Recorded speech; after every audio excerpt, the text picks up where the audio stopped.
ڕووداوەکانی هاتوچۆ بە شێوەیەکی گشتی نۆیەم هۆکارن بۆ مردن، بەڵام لە تەمەنی 15 بۆ 30 ساڵی بە یەکەم هۆکاری مردن دادەنرێت.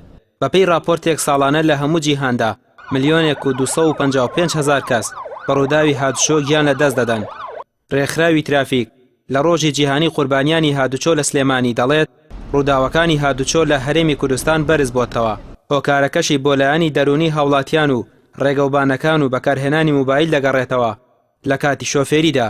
بەپێی ئامار ئێمە باسی هەموو کوردستانکەین، چونکە ئێمە بابەتەکەمان بۆ هەموو کوردستانە ساڵانە نزیکی نزیکە بێتەوە لە 1000 کەس بە ڕووداوی هاتوچۆ گیان لە دەزەیەن. تەنها ئەو داتا فەرمیانی کە بڵاوە کرێتەوە نزیکی 1000 کەس زیاد، ینی وا ئەچێتە نزیکی 1000 کەس ساڵانە بەهۆی هەمان هۆکارەوە با بڵێن ڕووداوی هاتوچۆ نزیکی 10 بۆ 12,000 کەس بریندار و کەمەندامە بن. بۆیە ئەمە کاریگەری خۆی هەیە.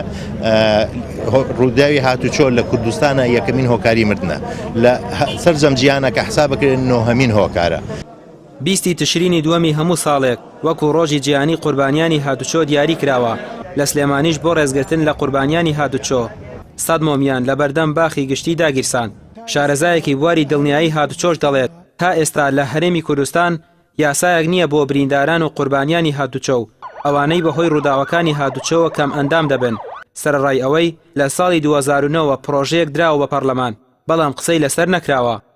تا ئێستا لە هەرێمی کوردستانە یاسایەک نییە بۆ ئەوەی ئەو کەسانەی کە تووشی کارەساتی هاتوچۆ دەبن بتوانن زیانەکانی گیان لە دەستدان و پەککەوتەی جەستەیان بۆ ببژێڕێت. لە 2009دا داوایەکمان پێشکەش بە پەرلەمانی کوردستان کرد. پەرلەمانی کوردستان ئەو داوایی ئێمەی نارد بۆ سەرۆکی مەجلیسی وزەرای ئیقلیمی کوردستان. لەو کاتەوە تا ئێستا نازانین ئایا ئەو پرۆژەی کە ئێمە تەقدیمان کرد چی لێ هات و لە کۆ داوەستا.